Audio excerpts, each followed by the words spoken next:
2, 1.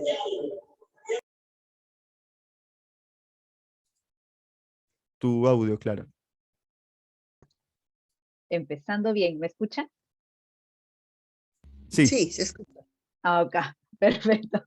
Buenas tardes, bienvenidos, bienvenidas, bienvenides a esta tercera sesión del módulo 1. Hemos tenido ya varios días de escuchar y de conversar. Para mí personalmente ha sido un día de escuchar, han sido días de escuchar desde el martes y desde el jueves. Venimos conectados, conectadas en estas sesiones. Y el día de hoy nos espera, por supuesto, seguir ahondando en problemáticas, pero también alternativas y también esperanzas, que es algo que nuestros países y nuestra región más necesita. La sesión de hoy está dedicada al tema de extractivismos y resistencias populares, un tema importante y sensible en un país que convive, que vive en constante conflicto social, quizá como muchos o varios de sus países también. Y justo ahora que estamos en medio de diferentes conflictos sociales, diferentes situaciones de conflicto en nuestro país, diferentes situaciones de resistencia, una de ellas, la que más se viene comentando, la de Huancayo en el centro del país, que ya está cobrando vidas y ya seguimos cada vez más normalizando la situación de que nuestras resistencias populares terminan conllevando conflictos sociales y los mismos a la muerte de compañeros, de compañeras, de personas, de vidas, finalmente. ¿Cómo hacemos para que estas resistencias populares no devengan en conflictos, no devengan en muerte? ¿Cómo hacemos para seguir trabajando estos temas? Pues vamos a conversar hoy día con diferentes experiencias. Tenemos hoy día con nosotros, nosotras y nosotres a María Chirinos, representante del Callao en la Plataforma Nacional de Afectados y Afectadas por Metales, Metaloides y otras sustancias químicas y tóxicas, con quien vamos a conversar el día de hoy sobre este tema, aproximadamente unos 20-25 minutos, para luego poder escucharnos entre todas, todos y todes. Algunos de nuestros compañeros, compañeras o compañeras presentes, quizá les gustaría, después de conversar con la señora Chirinos, quizá les gustaría compartir también sus experiencias sobre estas resistencias populares, cómo se han desarrollado, cómo están en el presente, o quizá cómo han concluido, cómo se han resuelto, ¿no? Qué alternativas y qué quizá, ojalá, buenas prácticas para poder acercarnos o poder resolver estos grandes nudos sociales que a veces dificultan los diálogos y dificultan las acciones. Entonces, antes de empezar, otra vez saludarles a las personas que están aquí en el Zoom, desde diferentes lugares del país y desde diferentes lugares de Latinoamérica, a las personas que nos están viendo desde Facebook y desde YouTube. Gracias por estar aquí un sábado en la tarde. Sabemos que tenemos diferentes planes, por lo general los sábados, y qué mejor plan que poder conversar sobre estos temas que son bastante urgentes y bastante importantes.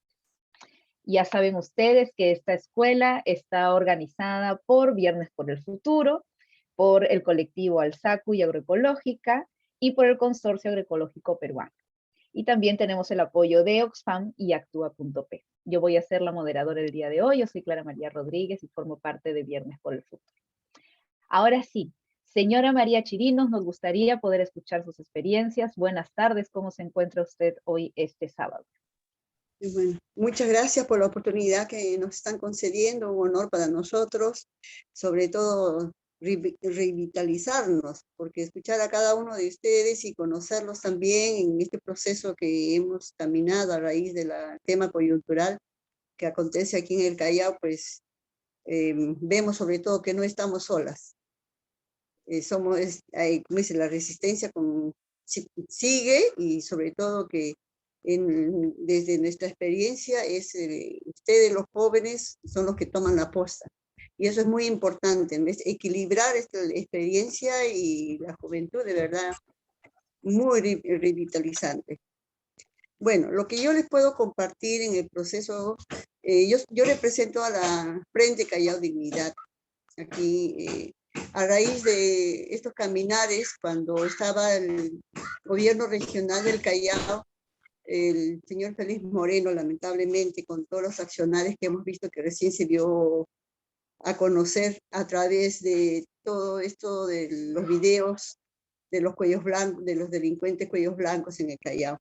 ahí nosotros como pueblos diversos, dirigentes, reuniríamos, consensuaríamos en el Frente Callao Dignidad para buscar un objetivo en común, que es al ver que ya no había ninguna institución en las cuales acogía las demandas de los diversos pueblos, pero los dirigentes hicimos tratar un frente en común donde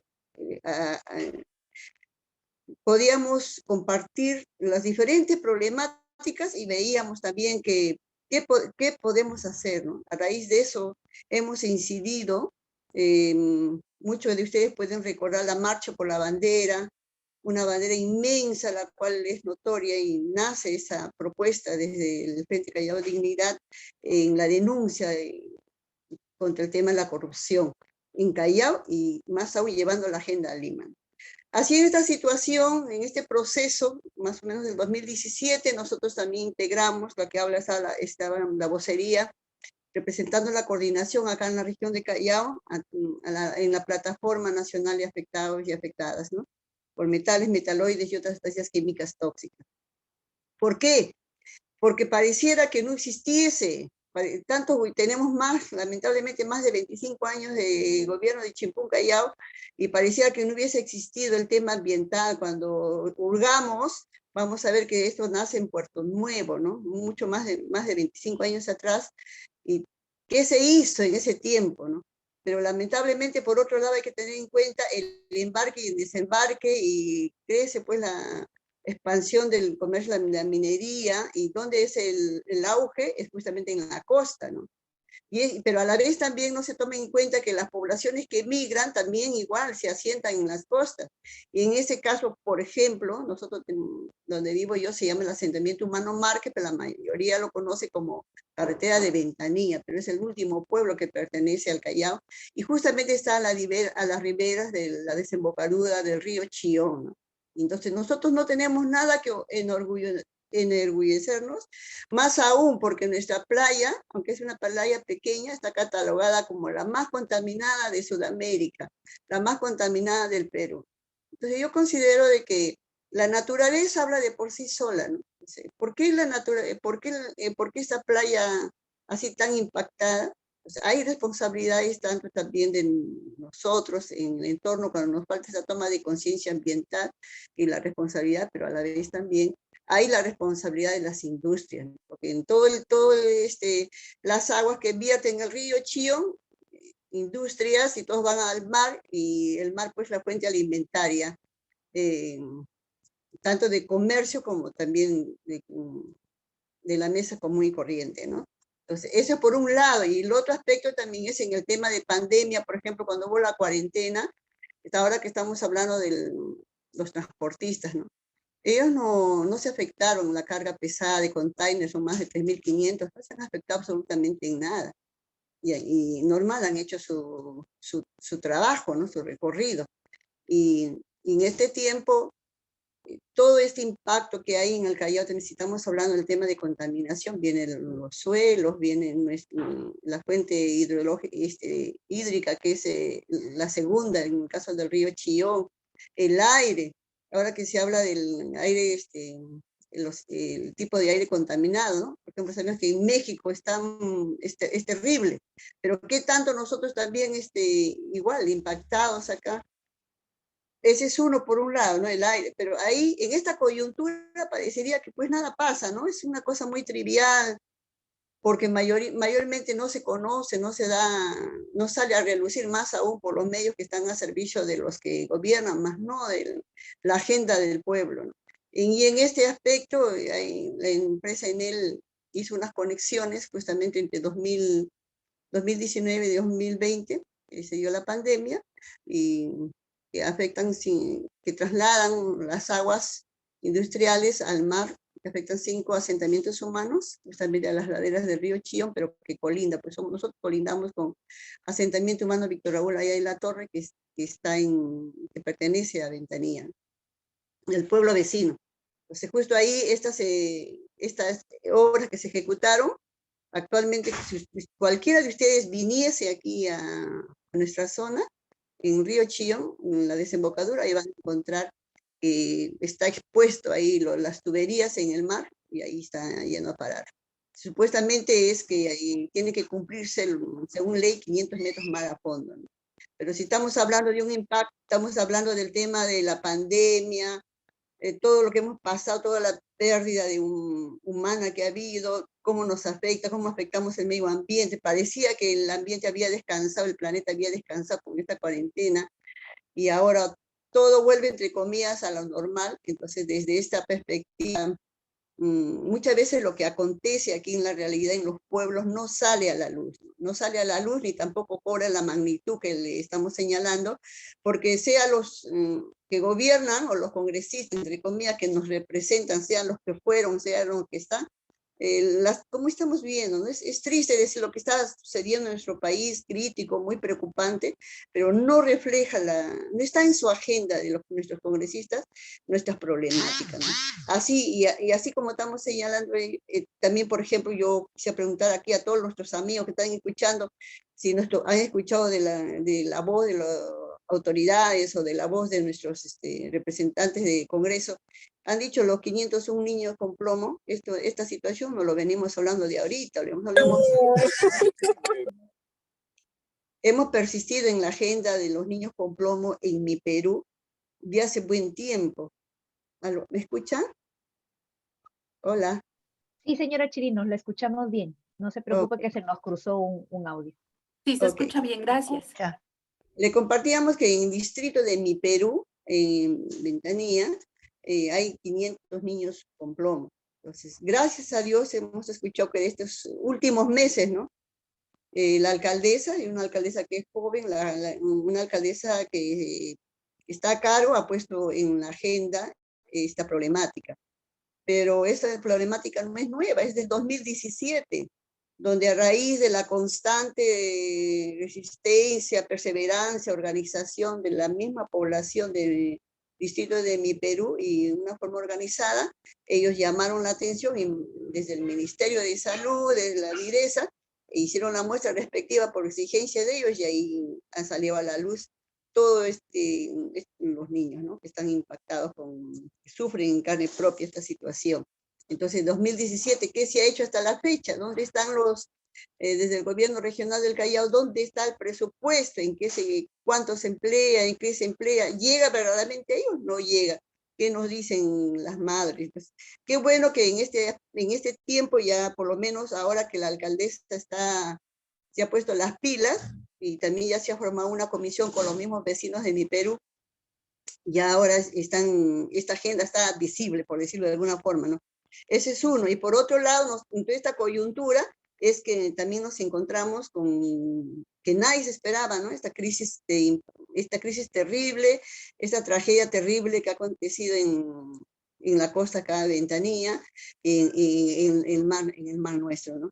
Donde hemos visto pues terriblemente la afectación y que el plan de contingencia es así un saludo a la bandera, porque no solo no lo digo yo, están las diferentes organizaciones, los diferentes colectivos, las diferentes madres de familia que se han dado citas, se han organizado, se han hecho los plantones, se han hecho las movilizaciones y ellos están denunciando. Y es triste la realidad porque entre comillas, un bono, una canasta que puedan ayudar un día, no va a suplir la fuente de trabajo en los cuales ellos, como toda persona, como todo ciudadana peruana, es diario, ¿no? Es diario y ellos también tienen hijos, hijas que mantener, hijos, hijas en colegios y tienen igual gasto.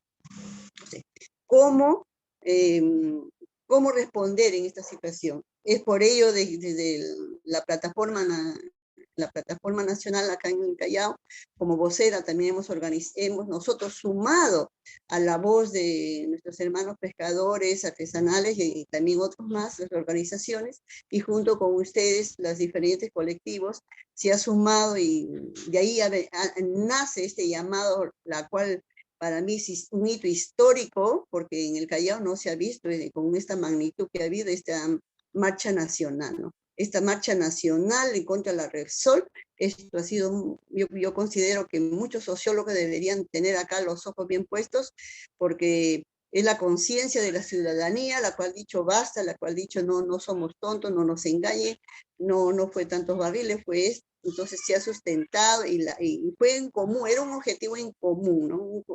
Donde han venido de diferentes puntos de Lima ciudadanos y a la vez también los diferentes colectivos. A raíz de ello va a dar pie a nacer la coordinadora nacional, la coordinadora en la cual ahora formamos parte con diferentes organizaciones. Entonces, como plataforma también en nuestra gente, como plataforma nacional, en caso nuestro, en nuestro petitorio, está que el gobierno cumpla pues los compromisos adquiridos. Este año nosotros hemos logrado, ha firmado el gobierno actual el plan especial multisectorial. Justamente en este plan es profundo, pero a la vez también contempla muchas situaciones como la que estamos viviendo acá, pero y por otro lado también que hoy más que nunca estamos dando cuenta que esta afectación, entre comillas, este impacto, esta grave situación que se ve aquí en la costa, lamentablemente, entre comillas, y para algunos es novedad, esto siempre lo han vivido nuestros hermanos en la Amazonía. Pero como a veces decimos, ¿no? Cuando no en carne propia, como que no reaccionamos, no vemos la magnitud. Pero por otro lado también hay un precedente, ¿no? Y ya en el caso de Repsol, ya antes también había acontecido y no ha cumplido. Entonces ya ahorita estamos viendo que ya pasó los meses, ya no es un titular, ya no está una agenda, ya otras son las noticias del día a día, y ahorita la situación se agrava más para los que siguen buscando este pan que sustentar, que llevar a su mesa, ¿no? Y yo considero que desde la plataforma nosotros también insistimos de que el gobierno actual responda en ejecutar el plan especial multisectorial y hacer carne en el aspecto que nosotros este plan multisectorial tendríamos que ejecutarlo a través de los gobiernos regionales, municipales, porque hay un presupuesto, pero a la vez también tenemos que nombrar una comisión, ¿no? Entonces, desde esta perspectiva es que nosotros no bajamos la guardia, todo lo contrario, y más aún estamos muy contentos porque en este año hemos tenido una elección en el cual nuestro compañero Josep Rosas Moloche de Ecosistemas Verdes está asumiendo el cargo de la coordinación de la vocería en la región Callao. Eso para nosotros es muy importante, porque necesitamos líderes con herramientas, elementos y también con todo este compromiso social, que no sea, discúlpenme, es muy importante la preparación profesional, ¿no? Pero también considero que tiene que ir a la par con la sensibilización y el conocimiento en campo de la situación que se vive. Y creo que desde esta perspectiva, retadas a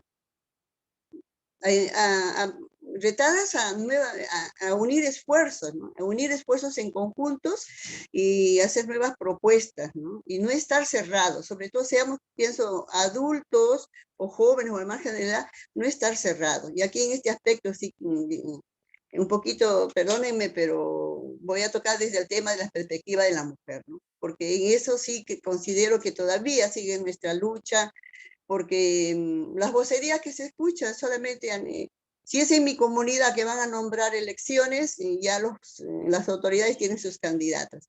Si es a nivel regional, los mismos que ya conocemos que nos venden gato por liebre. Entonces nosotros tenemos que ver líderes que verdaderamente nos representen, que verdaderamente ¿no? se conozcan la situación, el contexto. No solamente nos vengan a dar una charla, una capacitación desde su mirada y no tomando en consideración los saberes de las personas, los saberes. Yo no puedo ser titulada en tal en cual, pero le aporto de la perspectiva. Entonces yo creo que en ese conjugar de esfuerzos vamos a ir construyendo, pero tenemos que estar abiertos todos, ¿no? Y en el caso de las mujeres, todavía seguimos luchando por ese espacio que muchas veces se nos dice, se nos concede, se nos dice, no, sí, yo estoy haciendo desde la perspectiva de género, no se preocupe, y no es lo contrario. A veces acontece con las mismas mujeres que nos ponen los obstáculos, o nos lo hacen sutilmente los mismos varones diciendo de que sí, sí, es nuestra agenda, cuando la agenda muchas veces la preparan. Y yo creo que en ese aspecto tenemos que seguir persistiendo y no bajando la guardia, ¿no? Muchas gracias. Y estamos acá atentas a compartir.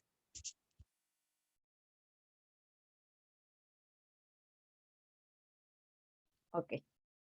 Muchas gracias, señora Chirinos, por lo que nos ha compartido en este momento, en especial haciendo énfasis a lo último que nos ha compartido sobre los temas de la construcción de la agenda y de una vocería que también incluya o que intente ser paritaria, que busque representar los saberes, las vivencias y los conocimientos de las mujeres, de las diversidades, y que estas agendas no reflejen únicamente la vivencia hegemónica, de los hombres en este país, ¿no?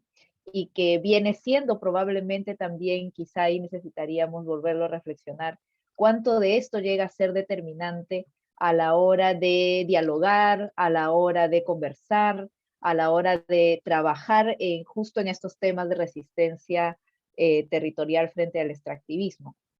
La señora Chirinos nos ha compartido esta experiencia. Voy a volver a comentar que ella es representante del Callao en la Plataforma Nacional de Afectados y Afectadas por Metales, Metaloides y otras sustancias químicas tóxicas.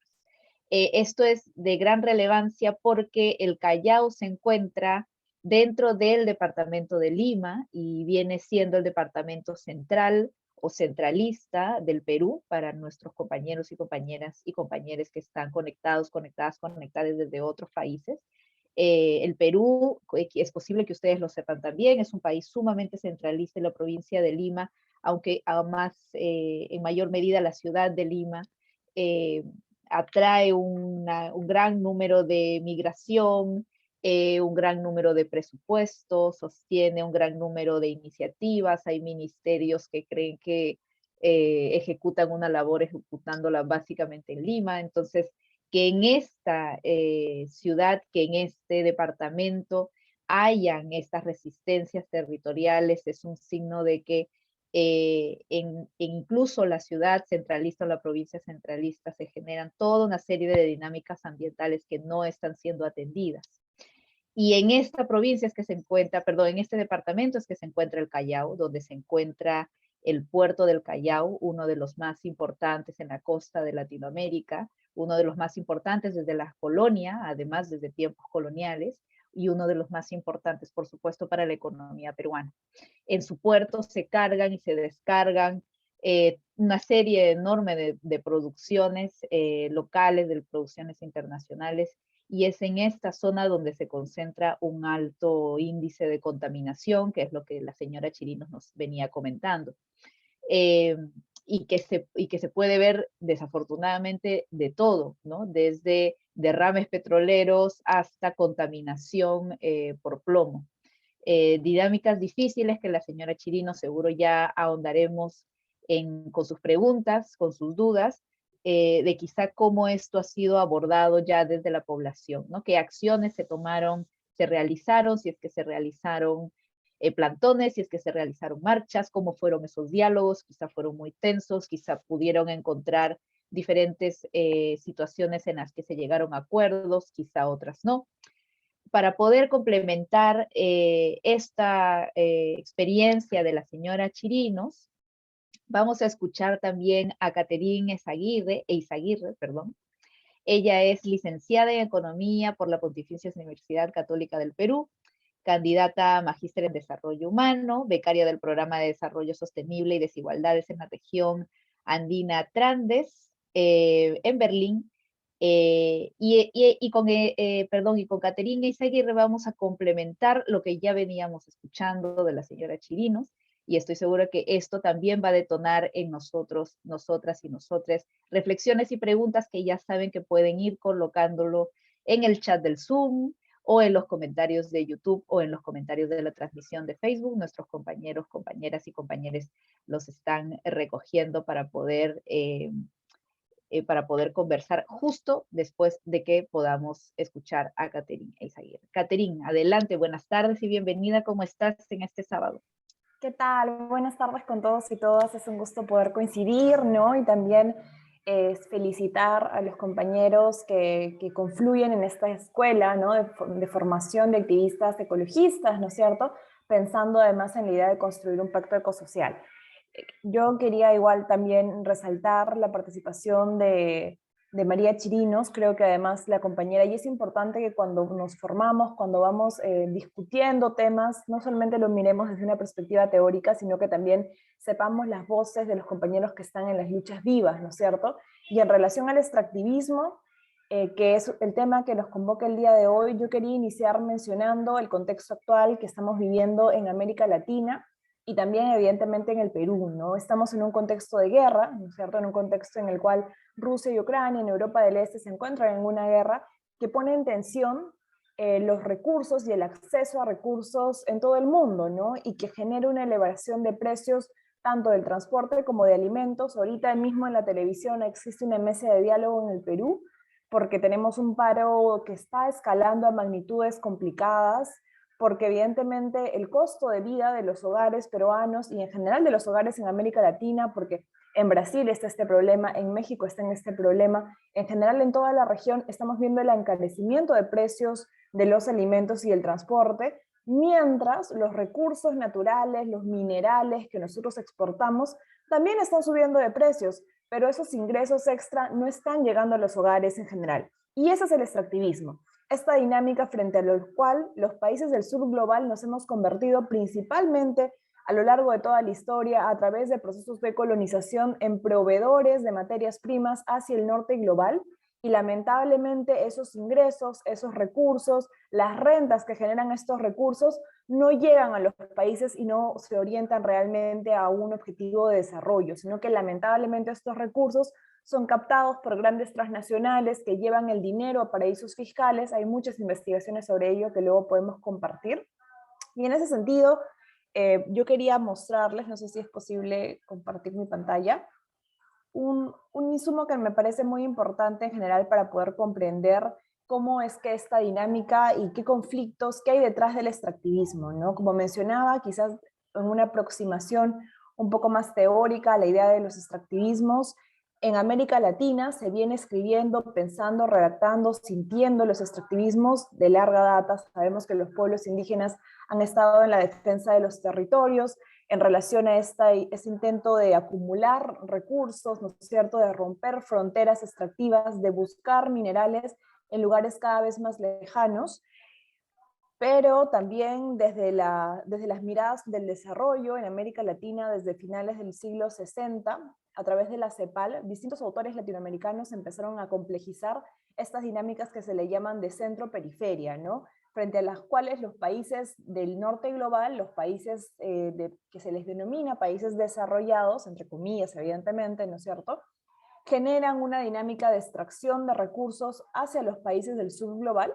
Aquí, en este mapa que estamos viendo, es un mapa que construye Joan Martínez Aliar, es un atlas de justicia ambiental, donde se identifica dónde hay conflictos en general en el mundo ligados a los temas de la naturaleza.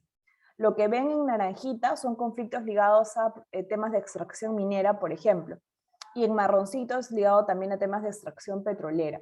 Si vemos un poquito dónde se confluyen o dónde hay mayor cantidad de puntos, nos damos cuenta de que la propuesta de Previch de centro-periferia en relación a la extracción de recursos se cumple, ¿no? Y nos damos cuenta que existen mayores tensiones respecto a los recursos, a la extracción minera en los países del sur global en relación a los países del norte global, donde hay muchísimos menos conflictos, ¿no? Entonces, ¿qué ocurre con eso y por qué es problemático esto, ¿no? Es problemático porque lamentablemente, si es que nosotros somos solo proveedores de recursos naturales, solamente exportamos estos recursos sin generarle ningún valor agregado y sin cubrir incluso nuestras propias necesidades como países, son los países del norte global quienes acumulan estos recursos, quienes los transforman, quienes tienen la posibilidad de desarrollar tecnología para transformar estos recursos, y luego estos son vendidos a los países del sur global a mayores precios, afectando lo que los economistas llamamos los términos de intercambio, ¿no? Entonces, compramos luego productos transformados a un precio mucho más caro y esto genera evidentemente un alza en el costo de vida de los hogares. Entonces, tener el recurso, tener la riqueza, pensar además la naturaleza como un recurso que de por sí ya es problemático, termina afectando las economías nacionales, termina afectando las economías de los hogares y no genera pues que podamos cubrir y que podamos otorgar servicios que mejoren el bienestar de los hogares en general, ¿no? Esa es una dinámica que se extiende en toda América Latina, es una dinámica que, si bien muchas veces, por ejemplo, y creo que podemos hacer esta dinámica luego también, ¿no? En algunos espacios en los cuales hemos conversado entre activistas ecologistas en América Latina, preguntamos, ¿cuál es el principal motor de la economía en tu país? ¿Y dónde ves que hay mayor conflictos socioambientales en tu país?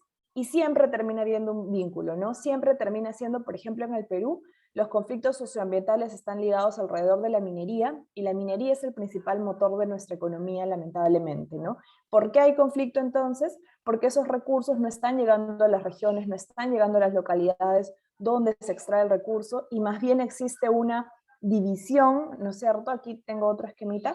Esos conflictos socioecológicos distributivos lo que nos demuestran es que hay una división desigual de los costos y beneficios, por decirlo de alguna manera, de la extracción de estos recursos, ¿no? Los beneficios se acumulan en muy pocas manos. De hecho, en estas últimas décadas que ha habido una mayor intensidad en la expansión de fronteras extractivas, se ha formado este fenómeno que no se veía desde hace muchos siglos, incluso, de que ahora existe mayor cantidad de ultra ricos, ¿no es cierto?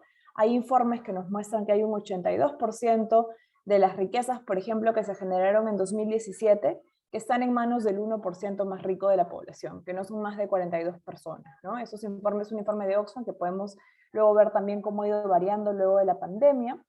Y lamentablemente las comunidades, las localidades de donde se extrae este recurso, terminan no teniendo los beneficios de ello, sino más bien los costos, ¿no? Derrames de petróleo, afectación por la contaminación del agua. El caso en el Perú de Cerro de Pasco es muy doloroso, ¿no? Es una localidad en la cual se ha extraído muchísimos recursos naturales, porque es la forma en la cual se los llama, muchísimos metales preciosos son extraídos de esas comunidades, y lamentablemente el nivel de contaminación en la cual han llegado ha generado pues la afectación en la salud y la vida de las personas que viven en Cerro de Pasco, ¿no? En más de una ocasión los padres de los niños que tienen plomo en la sangre han venido incluso a pedirle al Ministerio de Salud que les otorgue soluciones, que los ayude, pero lamentablemente sus vidas ya están afectadas por esta dinámica extractivista y por estas economías extractivistas que en nuestros países lamentablemente siguen en marcha, ¿no? Entonces nos encontramos con un contexto en el marco de los extractivismos de conflictos ecológicos distributivos, ¿no? Como mencionaba, los beneficios ambientales, el acceso a los recursos naturales se distribuyen de forma inequitativa, se acumulan en muy pocas manos, y los costos ambientales, es decir, la contaminación, los reciben los más vulnerables, lamentablemente, ¿no? Entonces, por ejemplo, Joan Martínez Alier tiene un texto muy potente que se llama El ecologismo de los pobres, ¿no? Donde justamente muestra esta dinámica en la cual los costos ambientales se distribuyen inequitativamente y afectan las vidas de las personas más vulnerables del planeta. Y en el marco de este atlas que les comentaba, que es un atlas de justicia ambiental, yo creo que hay que darle una mirada porque grafica con mucha claridad esto que decimos, ¿no es cierto? Entonces, en esta transferencia desigual de costos ambientales, en el que se privatizan los beneficios y se socializan los costos, es que se encuentran nuestras economías latinoamericanas. También creo que hay que pensar y hay que plantearnos, porque este espacio, de hecho, en los demás módulos, ¿no es cierto?, vamos a pensar alternativas frente a ello.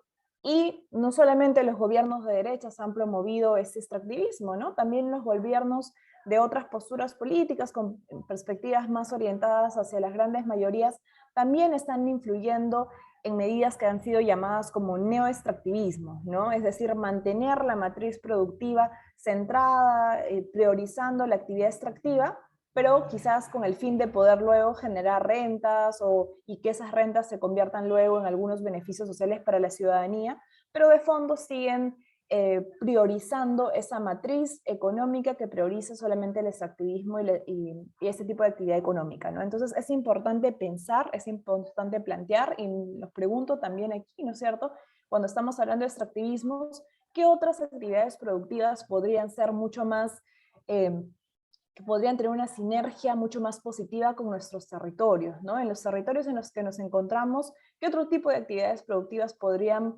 plantearse y que no se concentren únicamente, porque evidentemente hablamos de transiciones, no podemos decir mañana por decreto se prohíbe la minería en todos los países del mundo, porque evidentemente sería un proceso complejo, pero podemos pensar qué otro tipo de actividades productivas podemos realizar que generen algo que la minería y los extractivismos, porque también podemos hablar del extractivismo en relación al petróleo, no genera, que son puestos de trabajo, ¿no? Si revisamos cuántos puestos de trabajo es capaz de proveer, por ejemplo, la minería en el Perú, los datos oficiales nos dicen que no llega al 2% del total de la población económicamente activa, ¿no? Y también hay investigaciones muy interesantes que realizan incluso fuentes oficiales como el Banco Central de Reserva, que te dicen que el nivel de eslabonamiento, es decir, los puestos de trabajo indirectos que genera la minería, en verdad son muy pocos, ¿no? Entonces, este tipo de actividades productivas no son intensivas en lo que se le llama mano de obra, es decir, no ocupan mucha fuerza de trabajo y no son capaces de generar puestos de trabajo dignos, ¿no? Entonces, además de la contaminación ambiental, nos pone en un escenario en el cual las economías o los países no son capaces de generar suficientes puestos de trabajo y se genera mucha informalidad.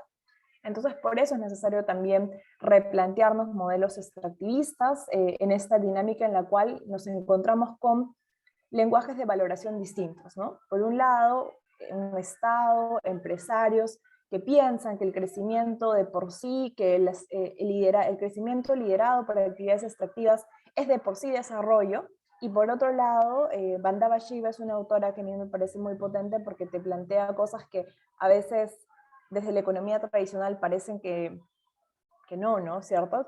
Nos dice que algunas veces esta forma de crecimiento, este esquema de crecimiento puede resultar en pobreza. Porque ¿qué ocurre con una población que se dedica a la agricultura y que ponen una mina a su costado en la cual contaminan sus tierras, en la cual contaminan el agua que utilizan para la agricultura? Pues se van a empobrecer. Podrá recibir renta luego ese distrito, podrá recibir renta su provincia, pero ¿qué pasa con los medios de vida que usaba naturalmente esa comunidad? Se pierden porque están contaminados. Entonces, para esa comunidad, ese modelo de crecimiento es empobrecimiento. Entonces, creo que es necesario plantearnos alternativas que superen los modelos extractivistas y que no le otorguen la centralidad que tiene ahorita la actividad extractiva en nuestro país. Entonces, yo vuelvo al ejemplo inicial. Ahorita, nuestros minerales están en alza de precios. Las empresas mineras están generando cada vez más renta que nunca. Pero lamentablemente eso no se traduce en que los hogares peruanos tengan mejores salarios, que tengan salarios justos, y finalmente el resultado es que se están encareciendo el resto de productos de la canasta básica, se encarecen los transportes, se encarecen los alimentos, y la vida se hace más compleja para los hogares en general, ¿no? Y esta realidad está pasando en toda América Latina. Entonces, creo que es necesario replantearnos esas economías extractivistas y un poco de la dinámica de esta sesión era poder conversar alrededor de estos temas también. Entonces, quizás para motivar un poco la conversación, pensemos, ¿no? ¿Cuál es la principal actividad productiva en nuestra región? Si está ligado o no al extractivismo, es decir, a la extracción de minerales o la extracción de otro tipo de materias primas, ¿no es cierto? ¿Y qué otras actividades y qué otras alternativas podemos pensar que sean más amigables con el ambiente y que sean capaces de generar puestos de trabajo dignos, ¿no? Hasta ahí por este primer momento. Muchas gracias, Clara María.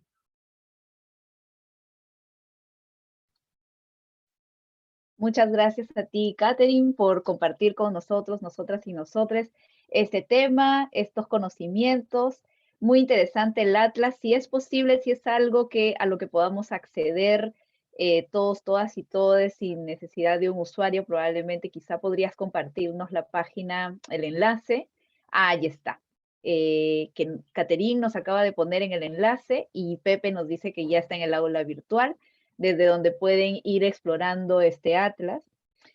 Catherine nos ha comentado, bueno, siempre muy complicados estos temas, siempre difíciles de asumir también, yo creo que podríamos también juntar estas reflexiones con la pregunta de dónde sale el extractivismo, ¿no? ¿Desde cuándo somos extractivistas? ¿Desde cuándo somos territorios que han sufrido con el extractivismo? Y quizá podríamos llegar a algunas conclusiones relacionadas a el extractivismo como un rezago colonial, ¿no? Como un rezago y quizá ni siquiera como un rezago, ¿no? Quizá probablemente como una vigencia completa de un sistema social, económico que se ha quedado un poco congelado o bastante congelado en la colonia y que hace de nuestros territorios espacios de despojo, ¿no?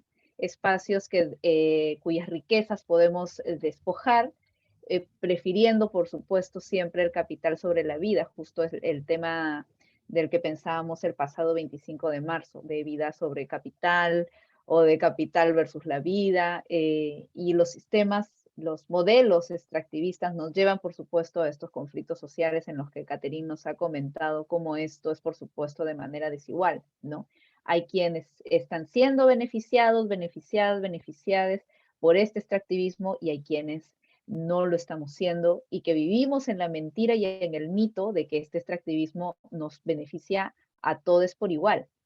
Y Catherine nos ha comentado un dato bien interesante sobre cómo muchas de estas empresas extractivistas o estos sistemas, modelos extractivistas, realmente requieren cada vez menor mano de obra. Por supuesto, sus contribuciones a la economía del país se sentirán como siempre, pero no es que esté beneficiando necesariamente en puestos de trabajo y que ya sabemos que sus beneficios, entre comillas, a los territorios en los que se ocupan, son por supuesto mucho más pequeños que todas aquellas contras relacionadas a la contaminación y relacionadas a la afectación de los territorios.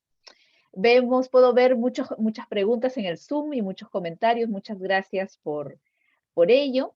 Luego de haber escuchado a la señora Chirinos y luego de haber escuchado a Catherine, vamos a invitarles a ustedes, a algunos compañeros, compañeros presentes aquí como participantes, que si les gustaría comentar, sumar algunas experiencias de cómo se han desarrollado digamos, estas resistencias territoriales frente al extractivismo, cómo han sido enfrentadas o cómo se han organizado hacia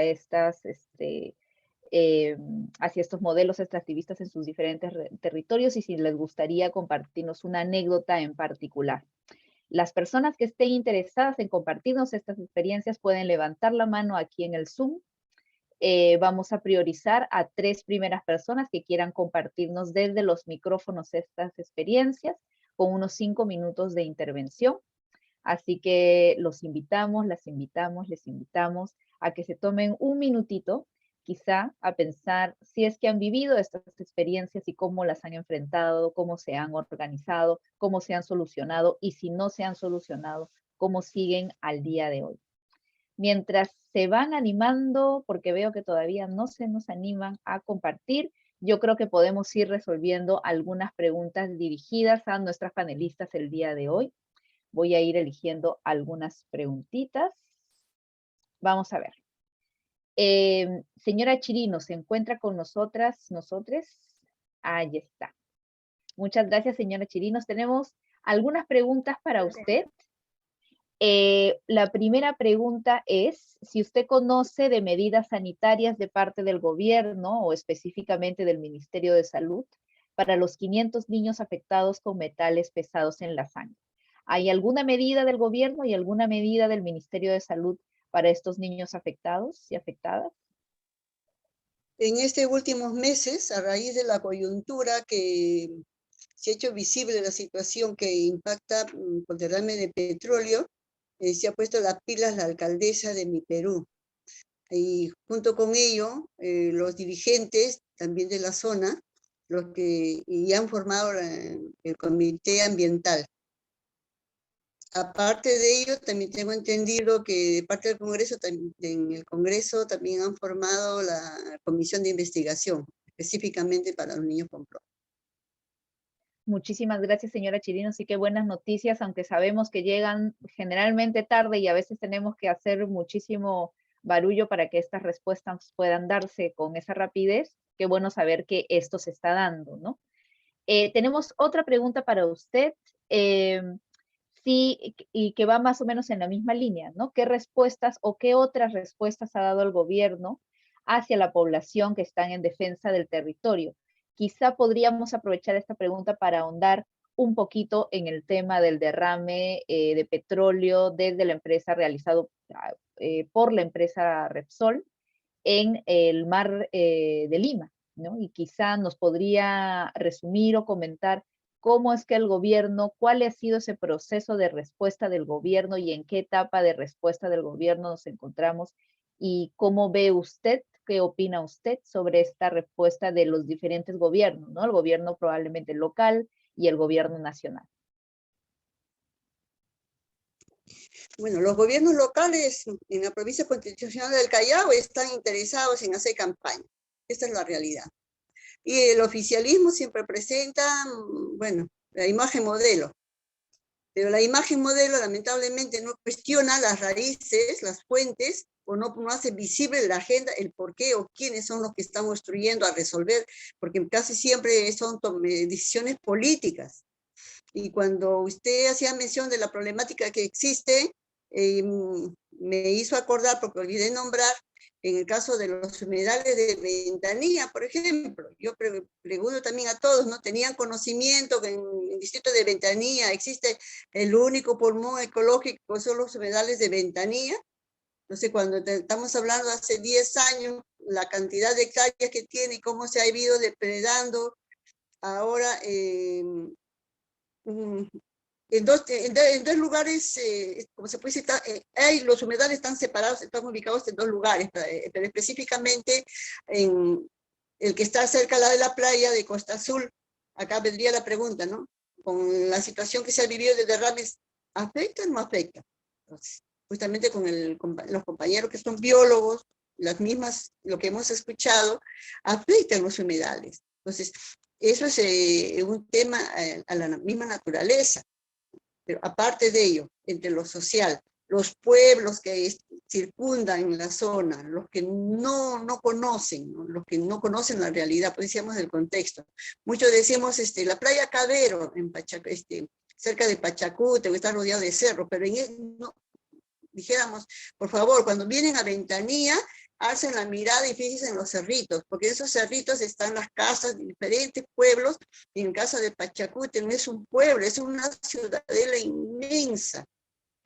Entonces, cómo todo ello ha impactado, cómo ello ha afectado. Entonces, si bien es cierto, inicialmente es a los pescadores, pero hay muchos otros comercios, hay muchos otros dependientes, hay muchas mujeres que son jefes de hogar, jefes de familia. Entonces, a ellos, ahora, inicialmente con todos los plantones, movilizaciones que se ha hecho, si bien es cierto, los ha escuchado, entre comillas, ahí las autoridades respectivas, pero también tengo entendido que, porque hemos estado en comunicación con ellos y acompañando sus demandas, quedan en actas y no se concretiza.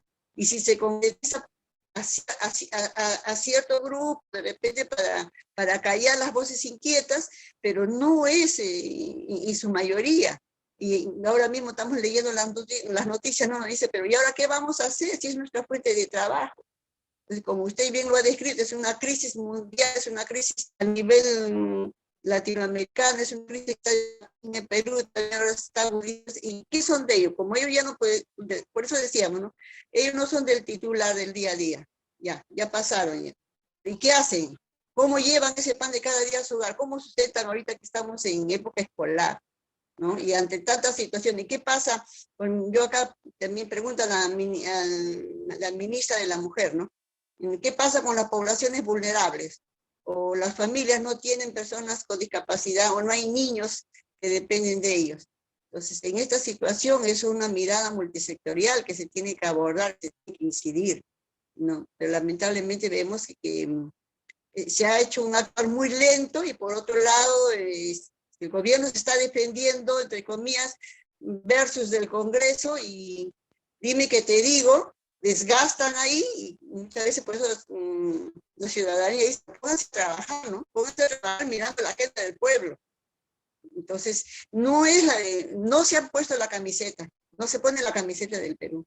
Es la camiseta de propios intereses, pero es muy lamentable porque aquí humanas, y aparte de ello, nuestra fauna, como dice, nuestras aves no pueden hablar, pero la naturaleza de por sí lo hace, ¿no? Ahí es una tristeza ver fuera de esta noticia, ¿no? Que se da con bombas y platillos, está bien, en todo sacrificio, sí, partido, salvado. Pero ¿y lo que ha muerto?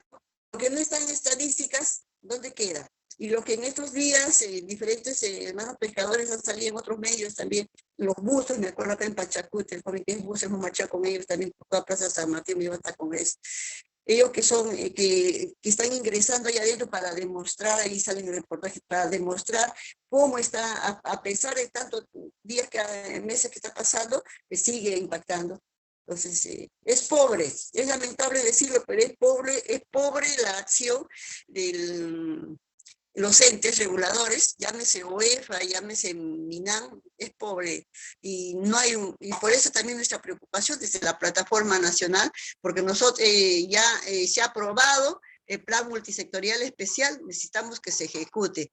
Y por eso también tenemos una directiva que nos está representando a nivel nacional y esperemos también nuevas noticias favorables, pero no vamos a bajar la guardia, porque tenemos que insistir. Esta es una problemática total, nos afecta a todos, absolutamente, y nosotros no podemos seguir dejando que muera, así como fue 2021, la niña Esmeralda. Hicimos un plató como plataforma ya en el Congreso de la República, llevando lamentablemente un ramo de flores en brazos por la niña Esmeralda Martín, ella falleció el 14 de septiembre, ¿no? A pesar de haber venido, haberle dicho a los gobernantes, haberse estado acá en Lima, todo desde Cerro de Pasco, yo no consigo en mi mente, ni como madre, ni como mujer, ni como ciudadana, que pueda perder vida. Y que nuestros niños aquí en el Callao, no estamos hablando que están, no sé, en otro país, están aquí, se habla de Lima, están acá en el Callao, son 501 niños. ¿Cómo están esas madres? ¿Cómo han pasado la pandemia? ¿Cómo están tratándose? No nos bastan las campañas de un día, las campañas que nos muestren solamente pastillas, entregar una pastilla, entregar una muestra. Esa no es una respuesta. Nuestra respuesta está también en que desde el plan multisectorial especial, no solamente ya está aprobado, sino que se ejecute. Muchas gracias. Gracias a usted, señora Chiri, nos ha puesto muchos puntos que cruzan estos temas sobre el extractivismo y uno de ellos es, por supuesto, el tema de la corrupción, ¿no? Sabemos que el capital no tiene criterio alguno más que su propio crecimiento y que en ese juego, en ese tablero de ajedrez, la corrupción cumple un rol fundamental, creemos, ¿no? La corrupción y quizás sería necesario incluso seguirlo conversando más adelante, a ver qué reflexiones genera en las personas que están aquí conectados, conectadas y conectadas con nosotros. Muchas gracias por seguir aquí, por sus preguntas y por sus comentarios.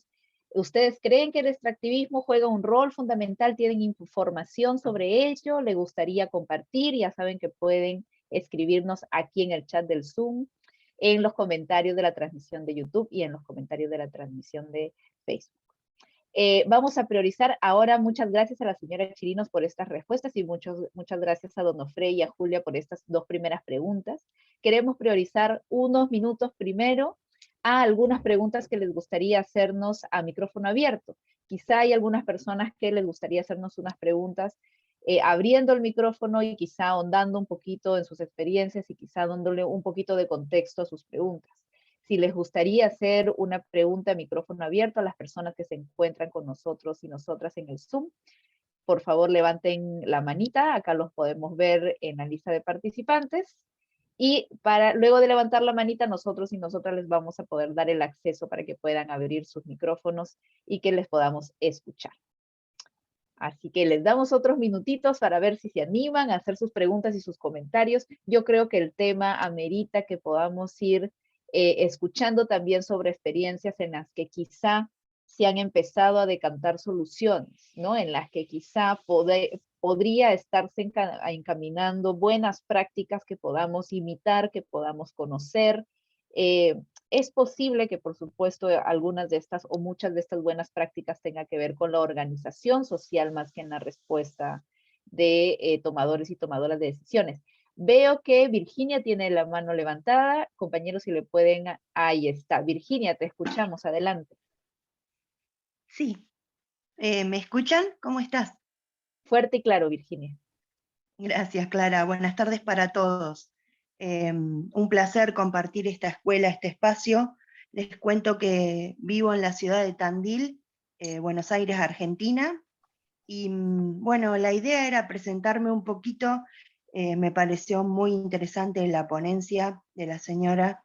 Mis respetos por toda la lucha y lo que lleva adelante. Igual que muchos de nosotros, que es lo que nos convoca a esta escuela. Comentarles que junto con Charo, que es mi amiga, iniciamos el camino de la agroecología en un primer encuentro, en un primer seminario del INTA, que es una organización de acá de la Argentina, reconocida internacionalmente también, y eso nos llevó a, bueno, en una primera instancia, a que ella dé talleres de agroecología en una escuela sustentable donde vive ella y en otro colegio privado, y ambas escuelas articulan, se trabajan con niños infancias de primeras infancias y nivel secundario. Para nosotros es primordial eso porque son un semillero importante y transformadores de energía, transformadores de conocimiento, son verdaderas semillitas y esponjitas, le decimos nosotros, porque todo lo que el conocimiento que adquieren lo transmiten y lo llevan a sus hogares, y las familias lo reciben y copian las buenas prácticas, como vos decías, que son muchas y necesarias hoy en día. Y por mi parte me dedico más a lo que es la red social que tenemos con ella, que es tan clara, Agroecología Sustentable, donde damos a conocer múltiples cosas, talleres, experiencias nuestras, lo que vamos llevando adelante. Y bueno, ese es nuestro humilde aporte al mundo, ¿no? Y tratar de mejorar día a día, de aprender todos los días y de mejorar día a día.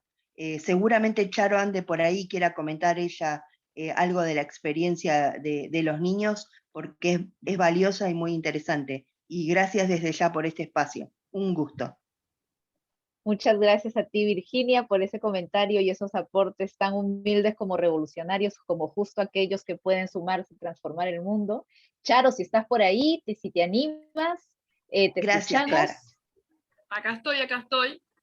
Adelante, Hola, Charo, por supuesto. ¿cómo estás, Clara? Buenas tardes a todos. Hola, Vir, ¿cómo estás? Bueno, como contaba Virginia, también ambas somos facilitadoras agroecológicas, las dos. Entonces, cada una desde su lugar, lo que hacemos es transmitir conocimientos, ¿no? Compartir saberes, desde la escuela con los más chiquitos, como ella contó. Específicamente, por ahí es más conocida la Escuela Sustentable, que está en el partido Mar Chiquita, que es la primera escuela sustentable, digamos que en Latinoamérica, ¿no? Y en Argentina, por supuesto, la primera. Con los talleres de agroecología, lo que hacemos es llevarle a los chicos todo lo que nosotros sabemos, compartirlos con ellos, y bueno, como dijo Vir, que eso llega a las casas.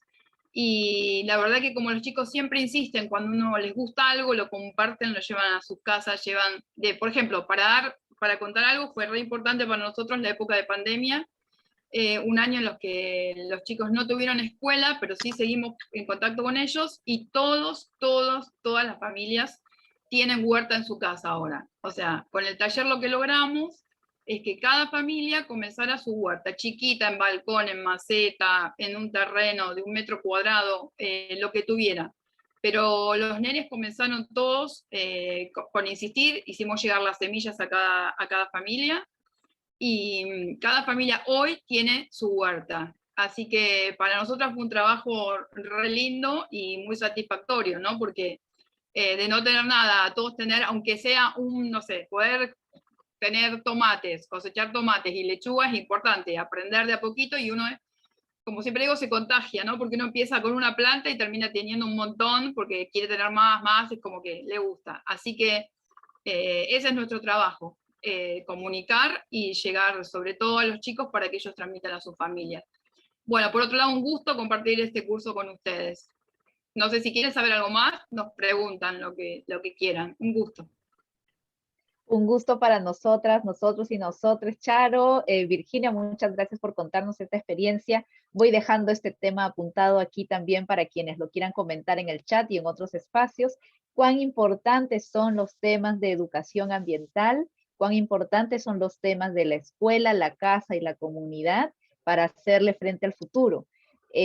¿Podemos cambiar el mundo con tomates y con lechugas? Yo creo que sí, pero necesita este trabajo mediado, este trabajo organizado en relación a la educación. Y eso, ¿cómo lo podemos poner en el marco de territorios y países tan violentos con los conflictos, ¿no? Quizá lo podamos seguir reflexionando, Virginia, en una vueltita más. Ahorita vamos a escuchar a Leticia, que sigue ahí esperando con la manito levantada para poder seguir escuchando estas experiencias desde sus territorios. Leticia, adelante, te escuchamos. Boa tarde, me ouvem? Te escucho fuerte y claro, Leticia. Obrigada. Eu agradeço poder estar participando dessa escola e lamento não poder me comunicar com vocês ainda em espanhol. Espero me tornar compreensiva e de forma que vocês consigam entender o que eu falo, mas acredito que sim. A minha pergunta vai de encontro com o que estava sendo debatido anteriormente, que é sobre educação ambiental. Atualmente, eu sou bolsista de iniciação científica num projeto de mitigação de impactos da cadeia petrolífera. E uma das questões das quais permeiam o projeto é o quão coerente e o quanto que a educação ambiental crítica, que é uma condicionante de licença dessas empresas que impactam o meio ambiente, está sendo utilizada e está tendo reflexos positivos. Os sujeitos da ação educativa, que são as pessoas que são impactadas, as comunidades que são impactadas pela extração de minério ou até mesmo de petróleo, elas recebem, né, recebem orientações, assistência com contratados de empresas como o IBAMA, né, que são empresas públicas. E a intenção desses projetos de educação ambiental é justamente contribuir para a organização comunitária. Só que muitas vezes a maioria das comunidades não consegue por questões estruturais, né? A gente tem um Estado que não contribui para que as comunidades se auto-organizem, enfim, que elas possam participar das tomadas de decisões. E, no entanto, esses projetos de educação ambiental, eles estão pautados na educação ambiental crítica, que é aquela educação que o Paulo Freire e o Antônio Faundes, né, lá desde muito tempo, pregaram e deixaram epistemologias e grandes ensinamentos para a gente. Então, eu queria saber quais são as epistemologias e quais as perspectivas que vocês têm nos territórios de vocês quanto à utilização da educação ambiental crítica ou da educação ambiental, enfim, de uma forma que seja para a organização política das comunidades, e quais são os reflexos, assim, se elas realmente estão tendo efetividade, se está contribuindo para que as comunidades se organizem e participem de tomada de decisões, participem de fóruns, para que as comunidades, para que os jovens das comunidades comecem a frequentar as universidades, para que eles não sejam cooptados por essas empresas capitalistas, enfim, que contribuam para a resistência dos seus territórios. Era essa a pergunta. Muito obrigada. Muchas gracias a ti. Me parece que he entendido buena parte de tu intervención. Por favor, me corrigen si a alguien le va mejor con el portugués que a mí. Entiendo que tu preocupación gira en torno a que, por supuesto, la educación ambiental, sin una mirada crítica y si no está integrado probablemente o no tiene alguna vinculación, alguna referencia en los conflictos sociales que vivimos, podría quizá no tener los efectos que quisiéramos que tengan, ¿no? Y más aún si hablamos de una educación ambiental que busque tener un efecto en la organización política territorial, ¿no? Es decir, si bien sabemos que es muy importante, es fundamental, todos los temas relacionados a una soberanía alimentaria, todos los temas relacionados a poder resanar nuestra relación con la naturaleza, por supuesto esto tendría que estar enmarcado en las estructuras y conflictos sociales que vivimos, ¿no? Entonces, esta educación crítica, esta educación ambiental, perdón, tendría que tener una mirada crítica hacia promover esa organización política de los territorios, porque finalmente, mientras tengamos territorios aislados, ¿no? Pequeños espacios en los que la vida y la relación con la naturaleza, por supuesto, nos van sanando, al mismo tiempo seguimos teniendo empresas que toman las decisiones, ¿no? Y que siguen generando una gran cantidad de conflictos sociales que tarde o temprano llegarán a nuestros pequeños y importantes o quizá aislados territorios, si es que no articulamos con el tema de la organización política efectiva. Me parece, Leticia, que tu pregunta iba en torno a esas epistemologías y si esas epistemologías se están trabajando u orientando en el Perú.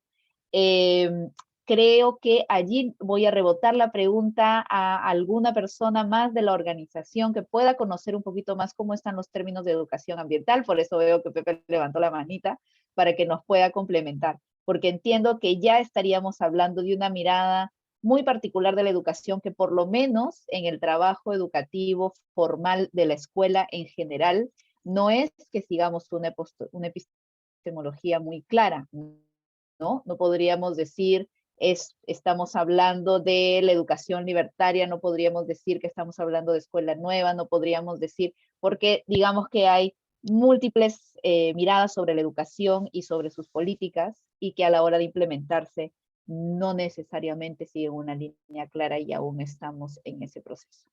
Pepe, adelante, por favor, enriquece este amago de respuesta que acabo de hacer. Muchas gracias, Clara, y muchas gracias a Leticia también por la pregunta. Y creo que también es una pregunta transversal a todos nuestros territorios, ¿no? Porque la particularidad de cada uno, de cada una de nuestras situaciones territoriales, geográficas, ¿no? Regionales, son muy diversas.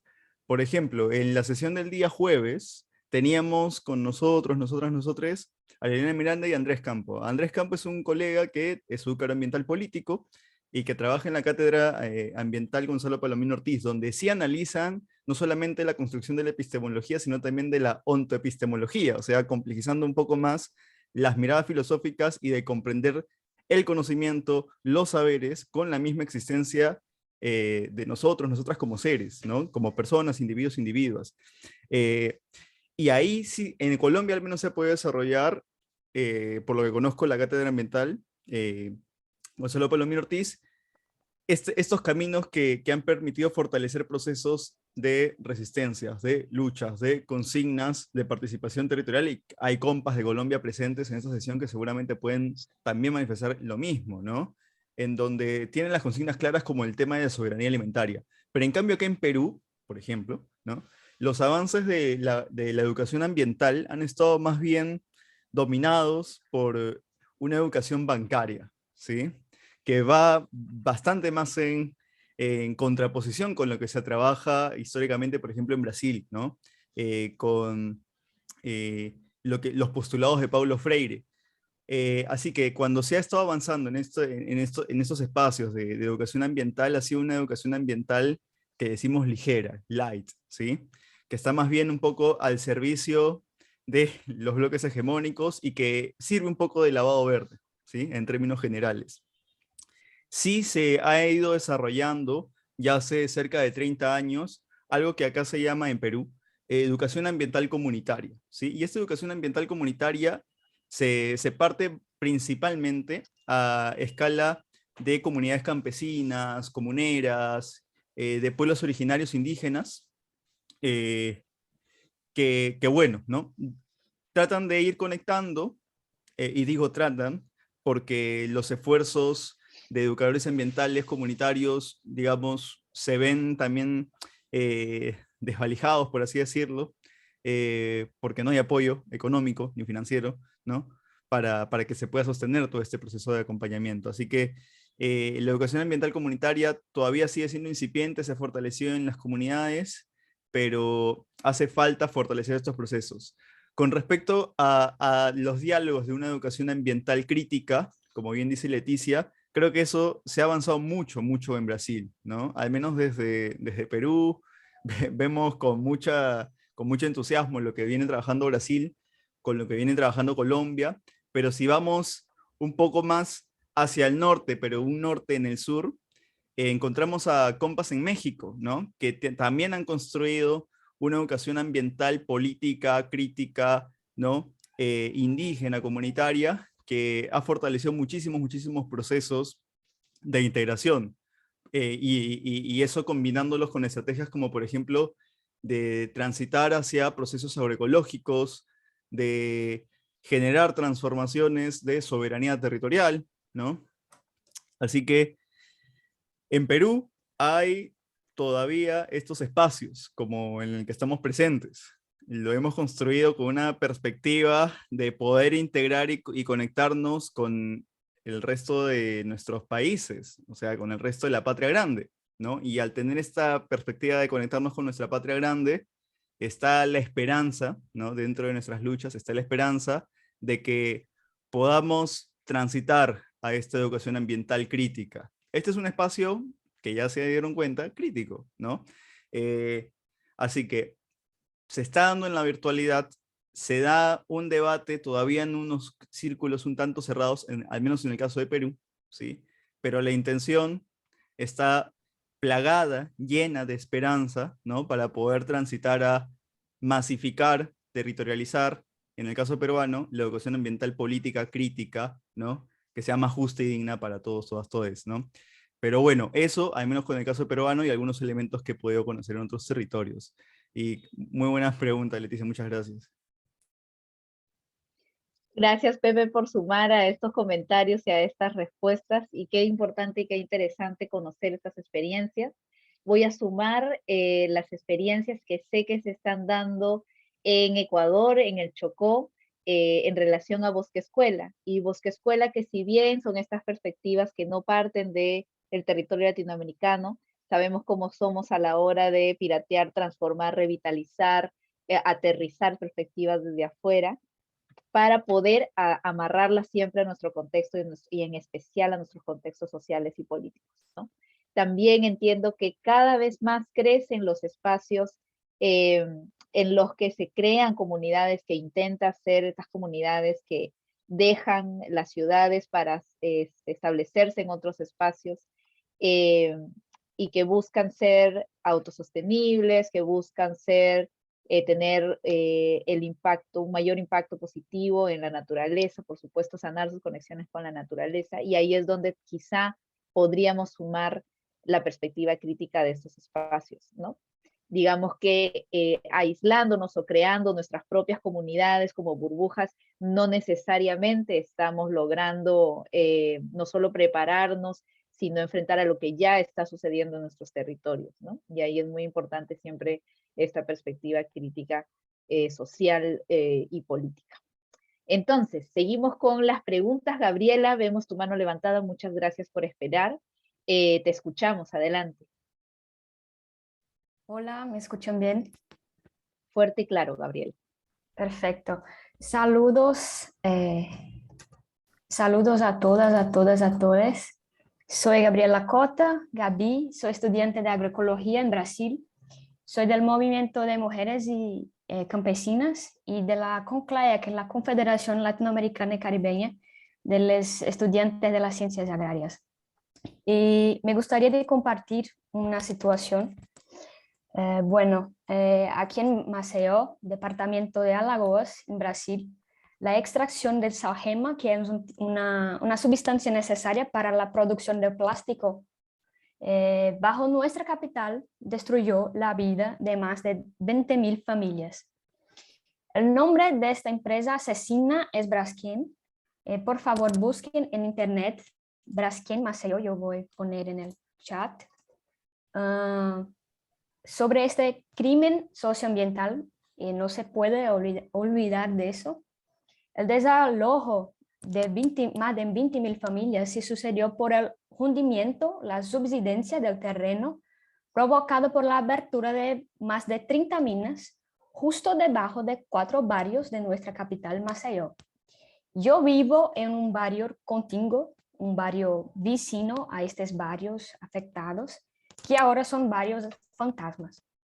Además de del crimen en los barrios, también resultó afectada la laguna de Mundaú, que baña a 3 de los 4 barrios. De todos modos, terminaron con muchas historias, experiencias, lugares históricos. La empresa ahora es dueña de los barrios y queda impune.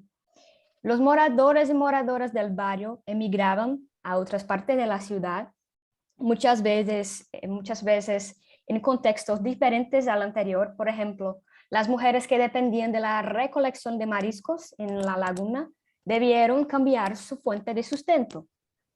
Esto me entristece, me revuelve profundamente. Y es un poco de eso. Gracias, Clara, Pepe, por la oportunidad. Muchas gracias por la excelente organización del evento también. Y un abrazo fuerte a Leticia, que es una compa de agroecología de aquí de Brasil. Gracias. Muchas gracias a ti, Gabriela, y qué alegría que se encuentren las personas aquí en este espacio desde sus respectivos territorios y dentro de sus propios países, que estén conectadas también y que se conozcan ustedes y se reconozcan en este Zoom. Un gran abrazo, qué terribles y difíciles experiencias de las que has sido testigo, y qué pena que hayas tenido que vivirlo tú como todas las personas que lo han vivido en sus territorios.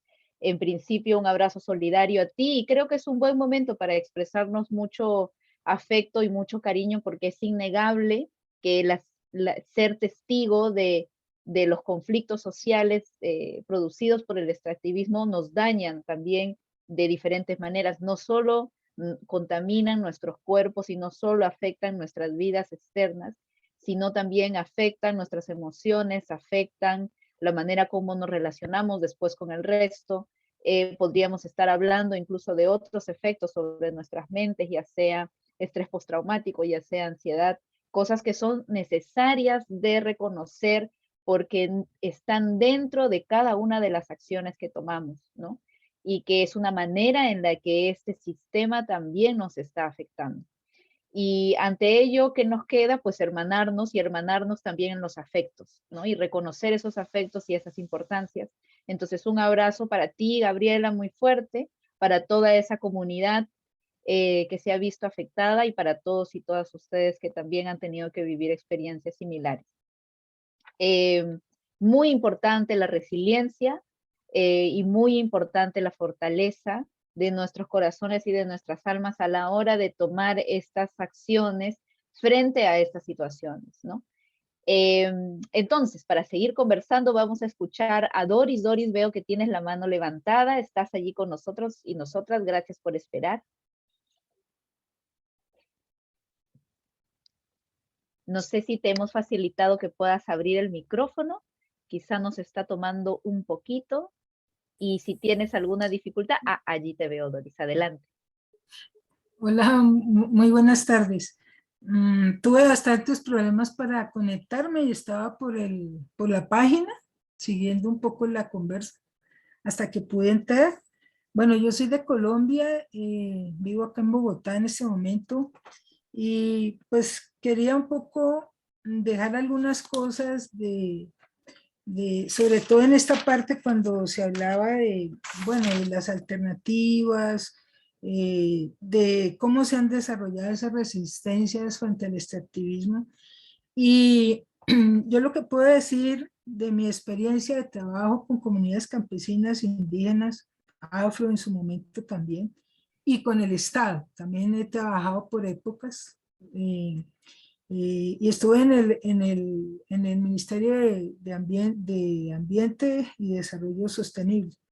En una parte que tiene que ver con mirar estas actividades de alto impacto en las zonas de páramos.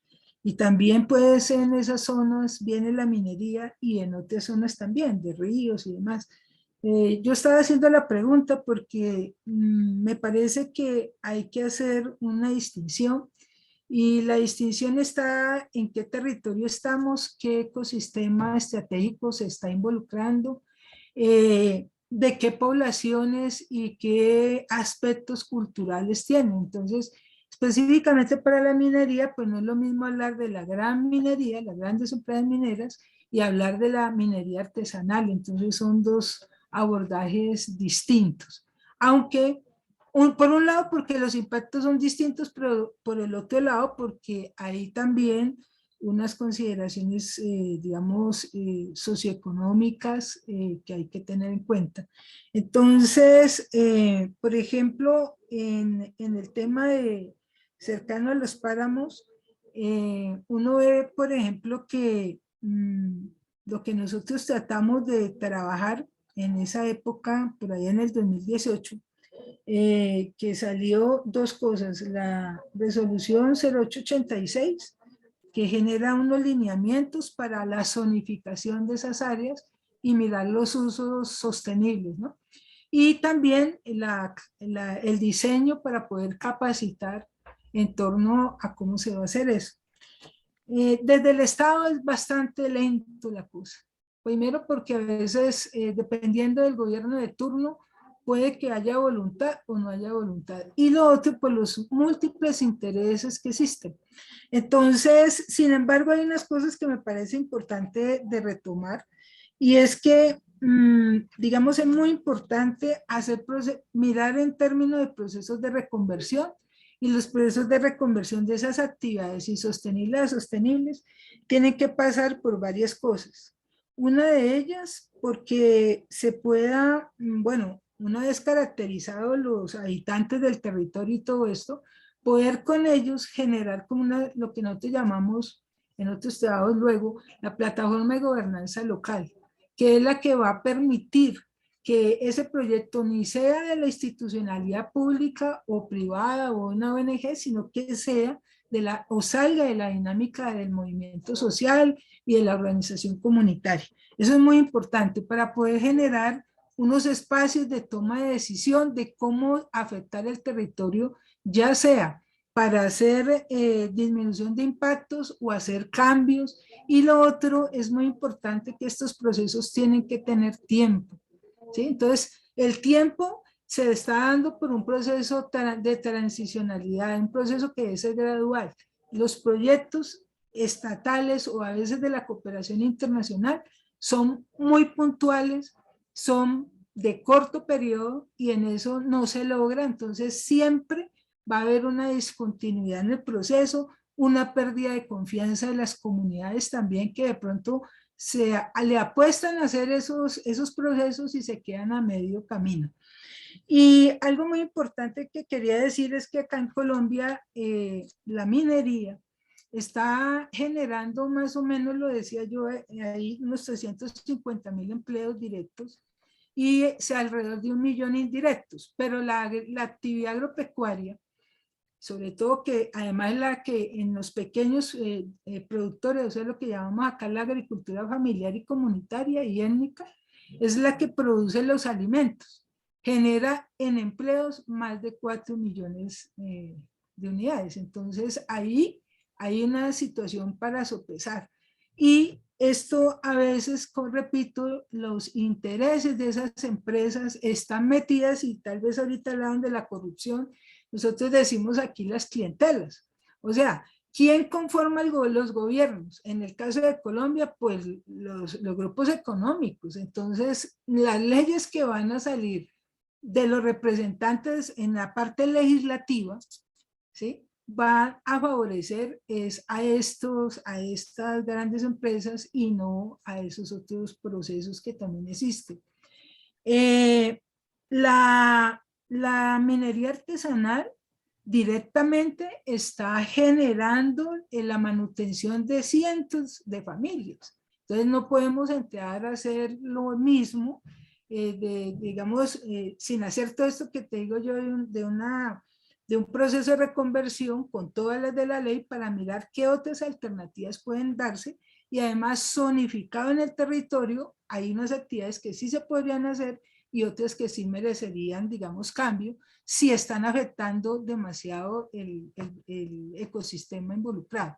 Eso era lo que yo quería decir, porque pues esto no es tan fácil, es complejo, pero tiene que haber una voluntad política, unos enfoques más, digamos, desde lo social, y sobre todo de fortalecer los procesos locales de resistencia y de lograr esos espacios de diálogo, porque yo soy una convencida a lo largo de 30 y pico de años de mi actividad profesional que las soluciones la tiene la gente, y que es cuestión de generar los espacios para hacer acuerdos, y ahí es donde nos quedamos, porque generalmente los gobiernos incumplen, y por eso es que luego vienen todas estas situaciones incluso más difíciles, ¿no? Que llegan a situaciones como en Colombia, pues, o sea, aquí no se puede hablar más de la cuenta porque te matan, así de sencillo. Muchas gracias.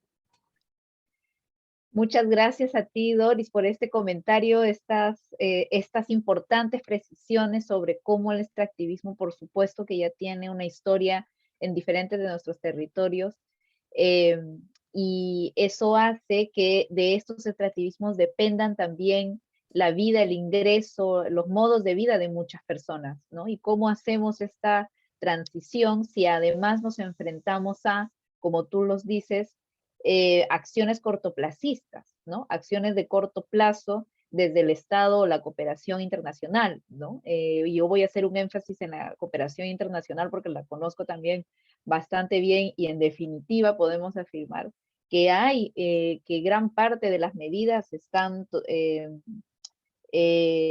digamos, vistas desde una mirada cortoplacista, ¿no? Y cómo hacemos para generar grandes cambios y grandes transiciones si estos son procesos que se interrumpen. Pues Doris misma también nos pone la solución sobre la mesa, ¿no? También nos menciona que las soluciones están, que las soluciones existen, pero que se necesitan esos espacios de diálogo. Y yo creería, voy a hacer una opinión personal, por supuesto, aquí, que cuanto menos ejerzamos esas capacidades de diálogo, esas capacidades democráticas de sentarnos a la mesa entre diferentes personas con diferentes puntos de vista o quizá contrarias convicciones sociales y políticas, ¿cómo hacemos para convivir? ¿Y cómo hacemos para encontrar soluciones comunes a todos y todas, ¿no? Qué difíciles esos espacios también, supongo y entiendo, ¿no? De estar sentados en la mesa con diferentes principios, sabiéndonos abanderados de diferentes horizontes, y además saber que quizá el diálogo es lo único que va a impedir que esto escale a conflictos sociales donde quienes ya sabemos se van a ver menos, o quienes se van a ver más afectados nuevamente serían las comunidades de los territorios, ¿no?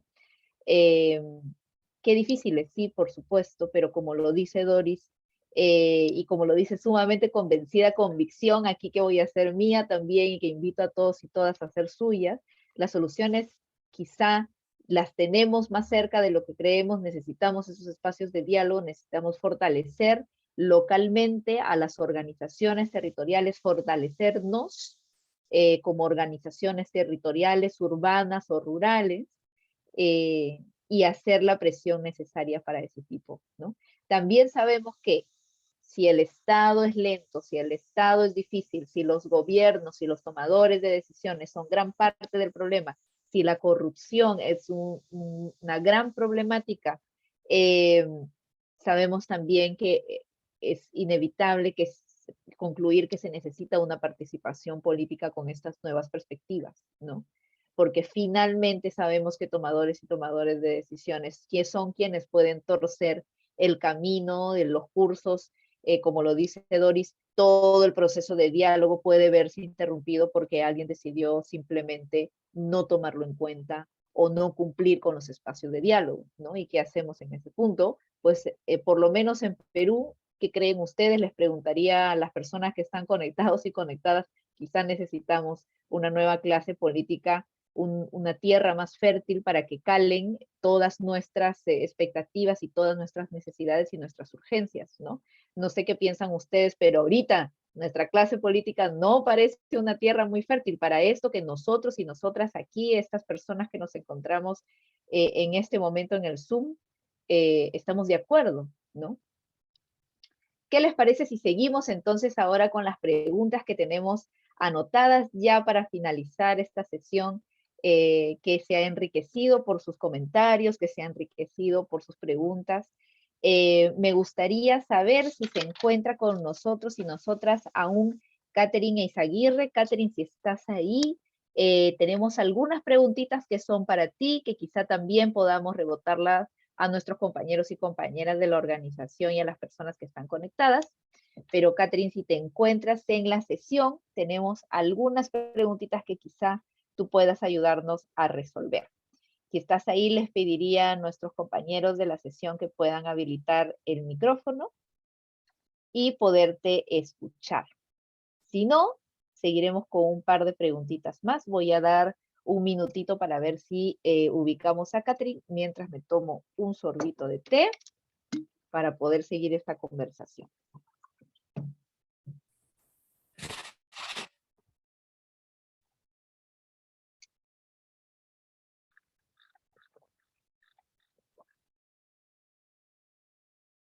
Ok, vamos a seguir entonces. Creo que Catherine no ha podido seguir con nosotros y nosotras, o quizá en este momento no puede habilitar el micrófono.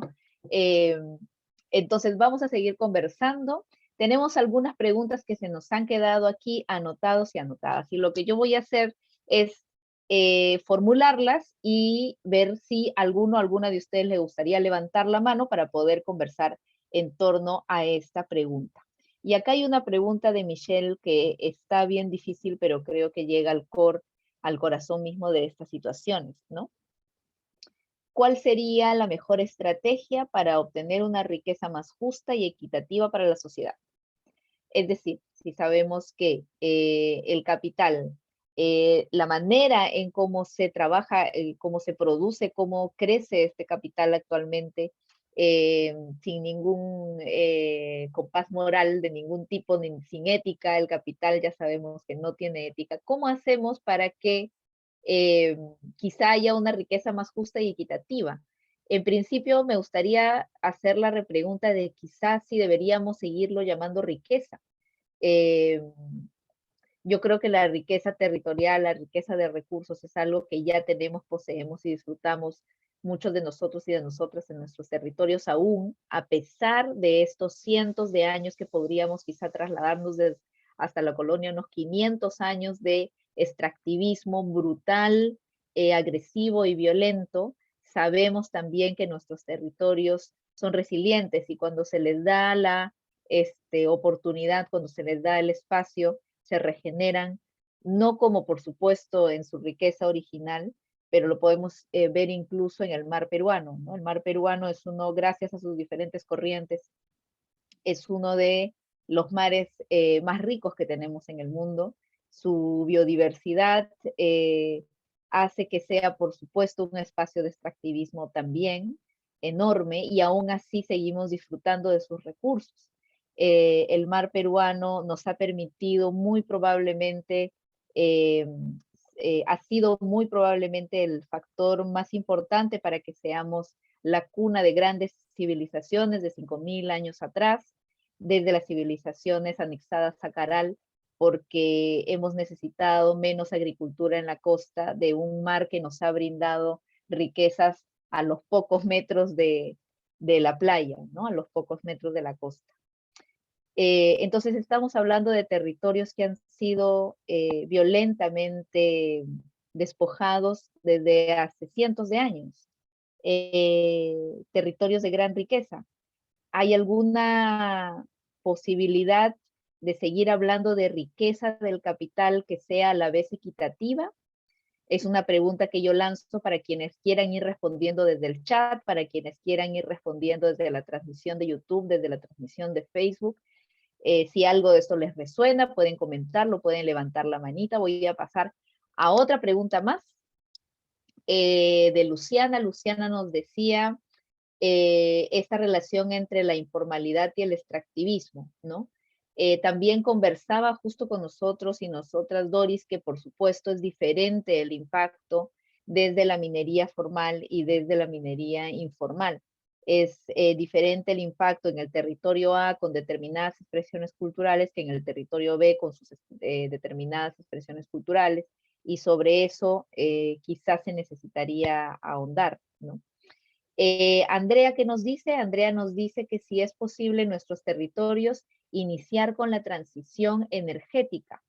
Quizá a alguien le gustaría comentar, si tiene información sobre sus respectivos territorios, cómo va el tema de transición energética, si esto es un escenario que se ve alcanzable, si esto es un escenario que se ve avanzado, sería interesante también poderlo escuchar.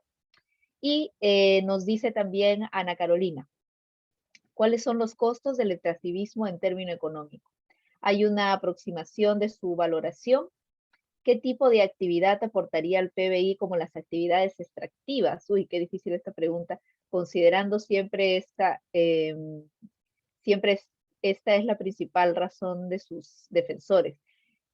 Sí, por supuesto, ¿no? ¿Qué tipo de actividad aportaría el PBI como las actividades extractivas? ¿Alguna vez se ha conversado sobre esto antes? ¿Ustedes lo han escuchado? ¿Ustedes lo conocen? ¿Ustedes tienen una idea en sus respectivos territorios?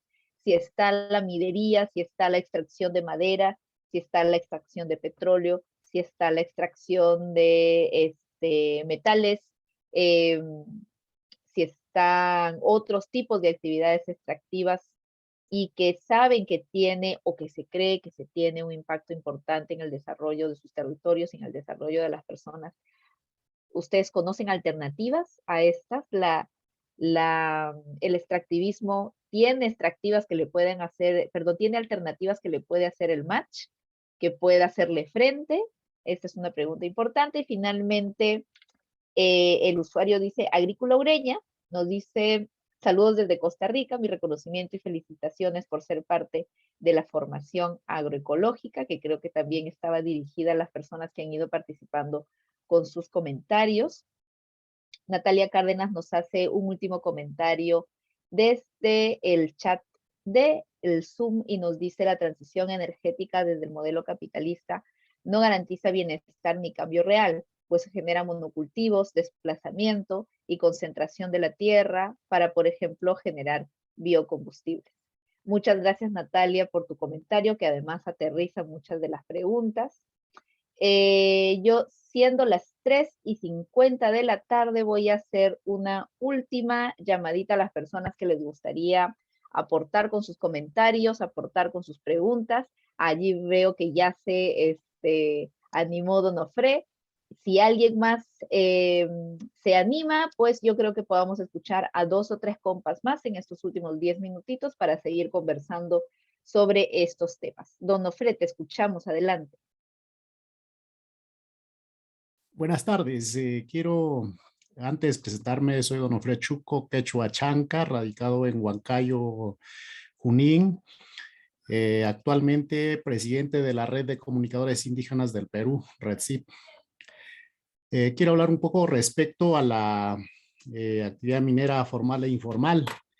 El caso de La Pampa, en Madre de Dios, por ejemplo, es un problema tremendo que no se soluciona hasta ahora, no se pone pare. Son miles de mineros ilegales que vienen deforestando, incluso ahora ya la reserva comunal La Maracaeri. Entonces, yo creo este tipo de actividades deben tener leyes duras, pero sin embargo acá lo que cambia es la corrupción. Son a veces funcionarios del Estado que dan carta abierta o cobran cupos y luego permiten este tipo de actividades, ¿no? Ya es el colmo que vienen afectando allí a los pueblos Jaracu, Yine y Machiguenga. Asimismo, la deforestación en Ucayali para realizar plantaciones industriales de palmera, simplemente van a juicios, pero son las empresas favorecidas por la justicia, por las instancias del Estado, y siempre los comunitarios, los originarios salen desfavorecidos. Se navega contra la corriente prácticamente y siempre se pierde, ¿no? Entonces, no les importa el medio ambiente, no les importa la vida de los pueblos indígenas. Además, hay pueblos que no pueden aprovechar ni sus maderas, pero sin embargo, de sus territorios vienen sacando mafias taladoras ilegales maderas y en contubernio con las instancias correspondientes. Pero ellos se quejan, a veces me hacen llamadas, se quejan y a veces estas, por supuesto, los publicamos también. Y son pocas las que la prensa hacen caso a este tipo de demandas, de quejas de parte de las comunidades originarias. Solamente escuchamos a través de la prensa alternativa, ¿no? Ojo Público y entre otros, ¿no? Servindi, por ejemplo, ¿no? Entonces, estas cosas preocupan y lo peor se llega a veces a reclamar y han habido hasta asesinatos y bueno, eso también finalmente queda en nada, ¿no? Por otro lado, acá por el Valle del Mantaro hay la mina Joriwarmi, que extraen oro en la parte alta de Huancayo y las cuencas donde abundaban truchas vienen contaminándolos. Las comunidades campesinas de esta parte reclaman, pero no son escuchadas. Y a vista y paciencia a veces de la gente que transitamos en algún momento por orillas de estos ríos al pasar con los carros, están pues turbias, están con relave minero y ante eso las autoridades tampoco hacen nada. Entonces, un poquito hablando de las resistencias comuneras, campesinas, indígenas, hoy mismo se está viendo las marchas en Huancayo. Acá se ha desatado una fuerte huelga y ya son prácticamente 6 días paralizada todo Huancayo. No hay salidas a ninguna parte de las otras regiones. No van al diálogo autoridades que deben estar y no son muy seriamente tomados en cuenta. Los agricultores, no solamente de la sierra, sino de todas partes del país, siempre son burlados. En otros países la agricultura es subvencionada y por lo menos eso debe pasar para equilibrar la economía entre los otros sectores de la población, que es bárbaro, la desigualdad, ¿no? Acá la inclemencia del tiempo, ahora el costo altísimo de los fertilizantes, el aumento de la canasta familiar, todo eso los afecta y de verdad vivir en el campo es de sobrevivencia. Eso no es tomado en cuenta, solamente a veces nuestros ojos ven la metrópoli o las grandes industrias y los congresistas llegan para hacer lobbies arriba y para aprovecharse económicamente y beneficiarse, ¿no? Entonces no se lucha equitativamente para el pueblo. Eso quería aportar, Clara. Muchas gracias. Muchas gracias a ti, Donofre, y gracias por además comentarnos y conectarte estando en las circunstancias en las que están en tu territorio, ¿no? Justo lo habíamos comentado también al inicio, lo que estamos viviendo en el centro del país y en estas circunstancias en las que pareciera que importa lo que tú decías, ¿no? Tan claro y tan importante de aceptar. En definitiva, estamos hablando de situaciones en las que parece que simplemente no importa, ¿no? Y justo eso hablábamos en relación a la corrupción y a la clase política de doble moral, o a la clase política que no representa ninguno de los horizontes que todos y todas aquí presentes queremos, ¿no? Y también me hace pensar en este tema de la escucha, ¿no? En las situaciones de resistencia territorial y en la necesidad de que las voces locales sean escuchadas. Y cuánto de eso se cruza con estas taras también coloniales que vivimos en nuestro país en relación a la discriminación étnico-racial, ¿no? Cuánto vale la voz de una persona que se exprese desde Miraflores en Lima y que se sienta además parte de ese territorio y de esa herencia, que si se expresa una persona en nuestras poblaciones y en la nación asháninca, en nuestras poblaciones originarias. ¿Cuántos valen esas voces, no? En el Perú, quizá en varios de los países de los compañeros y las compañeras aquí conectados y conectadas, vivimos, arrastramos la discriminación étnico-racial a todo nivel, ¿no? Generalizada. Y allí podríamos además hacer mención de esta tristemente célebre frase de un expresidente peruano, Alan García, cuando hablaba de ciudadanos de segunda categoría, justo en relación a los conflictos de Bagua y de la comunidad Tahuajún, en las que terminamos, por supuesto, nuevamente con muertos por conflictos sociales relacionados al extractivismo, relacionados a las situaciones ambientales en nuestro país. Esta mirada de los ciudadanos de segunda categoría es una mirada real que desafortunadamente existe en tomadores y tomadoras de decisiones, y que por supuesto son en buena medida responsables de que estas situaciones se sostengan, ¿no? Y ahí nuevamente hablamos de cómo como sociedad organizada, como sociedad civil organizada, podemos hacerle frente a esta especie de enfermedad generalizada con la corrupción, con la discriminación y con el acaparamiento del poder. Ahí necesitamos, por supuesto, irnos fortaleciendo cada vez más, porque aquello a lo que nos enfrentamos, este nado a contracorriente en el que estamos todos y todas involucradas, va a requerir mucha fuerza y mucha resiliencia y, por supuesto, también mucho corazón.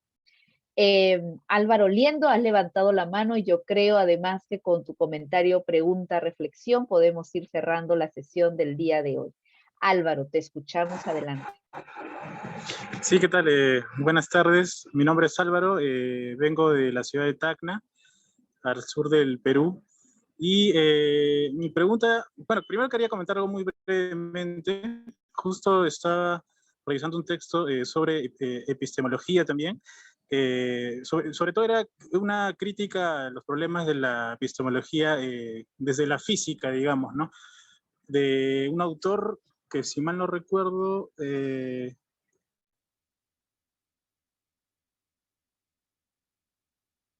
que decía este autor sobre cómo, por ejemplo, la ciencia siempre suele definir o definirse varias otras disciplinas, entre ellas por el objeto que estudian, ¿no? Y no tanto por cómo llegan a conocer la realidad.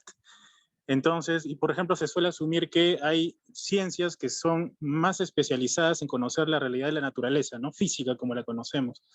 Entonces, yo quería empezar por ese comentario porque me ponía a pensar en que una de las, digamos, conocimientos que se disputa a nivel de políticas públicas y en la sociedad es justamente quién conoce de primera mano esta realidad, ¿no? De la naturaleza, quién tiene esa información, quién la gestiona.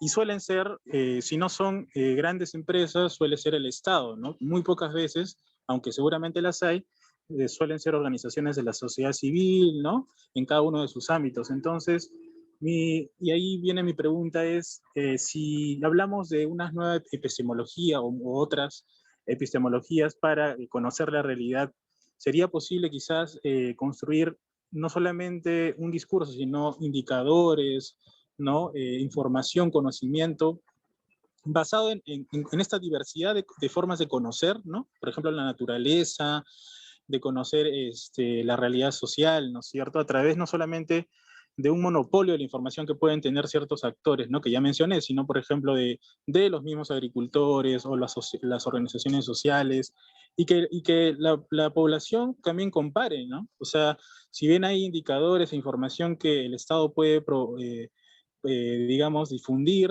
Yo creo en gran medida que muchas veces las organizaciones no necesariamente creen tan confiable esta información, ¿no?